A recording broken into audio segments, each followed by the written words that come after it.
एक अपॉर्चुनिटी छिन जाने पर रोने लगते हो आप लोग। आईआईटी में पहले 100 में रैंकिंग नहीं आई तो कोटा में बच्ची आत्महत्या कर लेती है।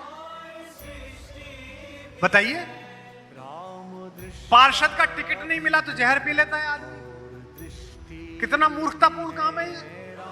हमने तो करवा के देखा है। एक जरासी असफलता में आत्महत्या। और सोचिए कि जिस युवक को 16 वर्ष की उम्र में पूरी दुनिया का शासन मिलना था, शहनाई बज रही थी, पूरी अयोध्या में प्रकाश कर दिया गया था, लाइटिंग कर दी गई थी, पूरी दुनिया से अतिथि बुला दिए गए थे, राष्ट्राध्यक्ष आ गए थे, और अचानक शहनाई बंद हो गई और पिताजी ने अंधेरे कक्ष में बुलाकर कहा कि बेटा, तेरा राज्याभिषेक नहीं होगा, तुझे जंगल जाना पड़ेगा, अब ये महल और ये शासन भरत को मिलेगा। उस एक व्यक्ति ने अगर उस दिन अपने पिता का विरोध किया होता और कहा होता ऐसे कैसे चल जाएगी, ये क्या गुंडागर्दी है, हक मेरा बनता, मैं तो कोर्ट जाऊंगा, वो कुछ भी होते, राम ना हो पाते।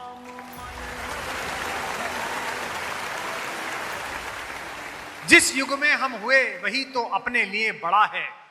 देखो तुम्हारे आगे कितना कर्म क्षेत्र पड़ा है। हमको ऐसा लगता है कि भारत में क्या कर लेंगे, लेकिन आप जनरेशंस देखिए। मेरे पिताजी 9 मील पैदल चल के स्कूल जाते थे। मैं शायद 1 किलोमीटर पैदल चल के स्कूल जाता था। मेरी बेटी ने कॉलोनी के उस मोड़ से गाड़ी पकड़ी तो उसे भी वो कहती है लाइफ में बड़ा स्ट्रगल था। तो स्ट्रगल के माने बदल रहे हैं। तो आप दुनिया के सर्वश्रेष्ठ जगह पे सर्वश्रेष्ठ लोगों के साथ बैठे हुए, ये आपका सौभाग्य है, ये आपकी अच्छी बात है। और इसको जानने के लिए आपको किसी एमबीए की जरूरत नहीं है। आपके घर में जो आपके माँ, आपकी दादी, आपके पिताजी, आपके बाबा जो रामचरितमानस पढ़ रहे हैं, जो गीता पढ़ रहे हैं, उसे ही आप पढ़ना शुरू कर दो तो आपको पता लगेगा सब कुछ यही है। अगर आप श्रम करेंगे, सच्चाई के साथ काम करेंगे, मेहनत के साथ काम करेंगे, अगर सत्य के साथ काम करेंगे, तो हो सकता है कि समय लग जाए लेकिन न्याय आपके साथ होगा। बस आपको धैर्य नहीं छोड़ना है। हम बहुत जल्दी अधीर हो जाते हैं कि अब क्या करें, अब क्या करें, अब क्या करें, तो निकल ही नहीं रहा है। आपको धैर्य नहीं छोड़ना, वो निकलेगा।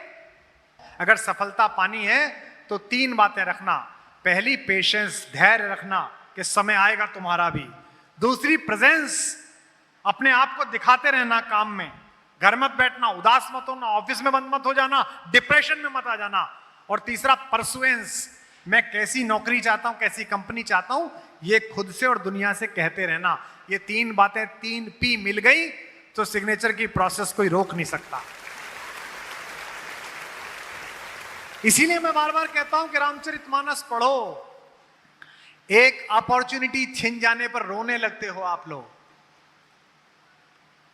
आईआईटी में पहले 100 में रैंकिंग नहीं आई तो कोटा में बच्ची आत्महत्या कर लेती है। बताइए, पार्षद का टिकट नहीं मिला तो जहर पी लेता है आदमी। कितना मूर्खतापूर्ण काम है ये। हमने तो करवा के देखा है। एक जरासी असफलता में आत्महत्या। और सोचिए कि जिस युवक को 16 वर्ष की उम्र में पूरी दुनिया का शासन मिलना था,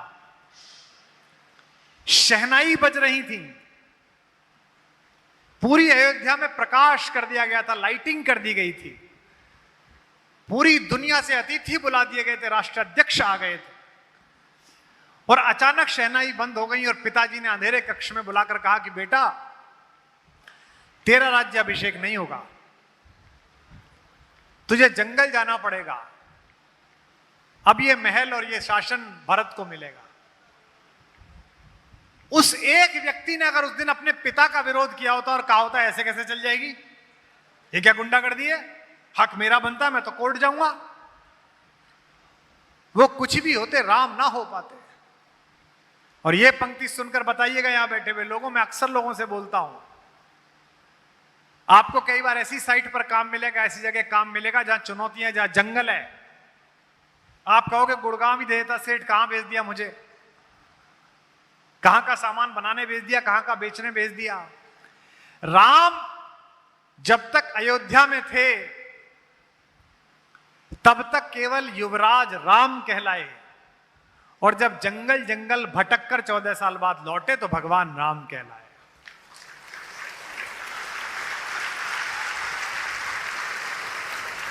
इसका मतलब यह है कि जब तक चुनौतियों के जंगल को पार कर कर वापस नहीं लौटोगे तब तक अपने काम के भगवान बनने की संभावनाएं जीरो हैं।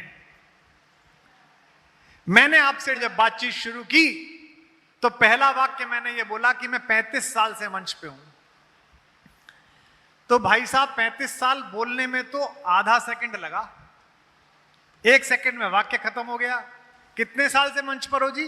35, खत्म।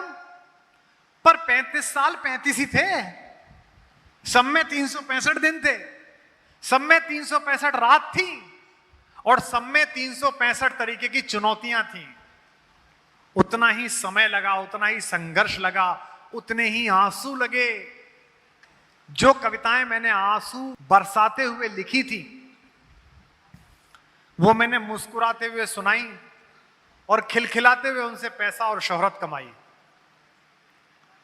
एक समय आता है जब आपके ऐब, आपकी गलतियां भी लोगों में आपके हीरोइक स्टेटमेंट बन जाते हैं।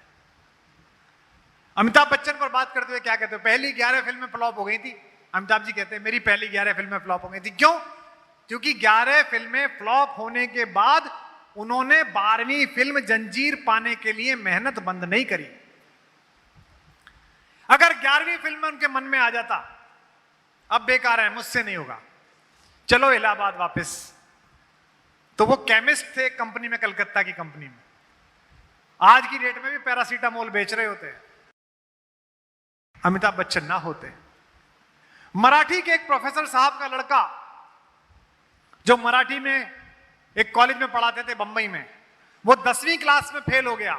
क्यों? क्योंकि क्रिकेट खेलता था। और पिता ने कहा फेल कैसे हो गए बेटे? बोले जी पढ़ाई से ज्यादा क्रिकेट में ध्यान है। पिताजी ने उसको एकेडमी ज्वाइन करा दी। उस समय के सबसे अच्छे टीचर आचरेकर साहब का स्टूडेंट बना दिया।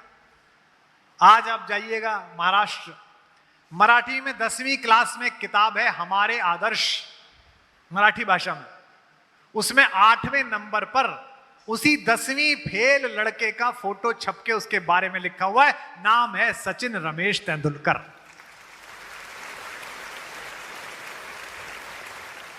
ये मैं इतनी सारी बातें उपदेशात्मक नहीं कह रहा, ये मैंने खुद जी कर देखी है। मैंने इस उपहास को देखा है। 3 बार मेरा जीवन में मजाक बना कि ये फेल हो गया, और 3 बार मेरे मन में भी सवाल आया कि क्या मैं फेल हो गया, और मैंने हर बार ये सोचा कि इस असफलता में भगवान ने कोई बड़ी चुनौती और कोई बड़ी सफलता स्वीकार कर रखी है, और वो मेरा प्रतीक्षा कर रहे हैं। और जो लोग मुझे जानते हैं, जो सोशल मीडिया से जानते हैं, टीवी से जानते हैं, वो जानेंगे। पहली, इंजीनियर ना बन पाना।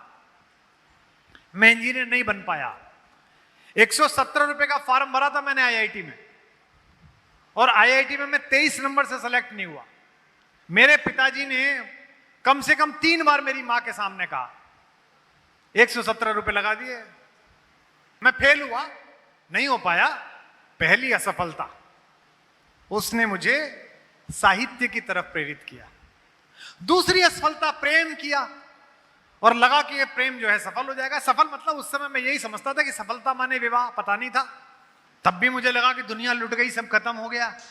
लेकिन मेरी कविताओं में जो सेंसिबिलिटी आई, जो उनमें रोमांटिक फ्लेवर आया, वो सिर्फ उस असफलता के कारण आया। 2010 से लेकर 2018 तक देश में एक आंदोलन खड़ा करने के लिए दिन रात की मेहनत करी। नौकरी छोड़ दी विश्वविद्यालय की, कहा कि देश बदल देंगे। हम तो आगे नारा लगाते चले गए देश बदल देंगे। जो पीछे 2 चल रहे थे वो खुद ही बदल गए। मुझे बहुत सारे नेता मिलते हैं जो चुपचाप कहते हैं एक दूसरे के कान में कि असफल हो गया। और आज इस हॉल में मैं आपके भविष्य की तो कह रहा हूं, अपने भविष्य की भी कह रहा हूं। अभी कहने लगे हैं, 10 साल बाद फिर कहेंगे कि भगवान की बड़ी कृपा रही कि कुमार विश्वास बाहर हो गया, देश के लिए इतना बड़ा काम कर दिया, समाज के लिए इतना बड़ा काम कर दिया। करना ही है। अगर कोई चीज असफल हो जाए, कोई प्रोजेक्ट असफल हो जाए, तुमसे कोई काम ना हो पाए, तो समझना कि पूरे मन से कोशिश नहीं हुई और भगवान ने इससे बड़े काम के लिए तुम्हें सुरक्षित रखा है, अब उसकी तैयारी करनी है।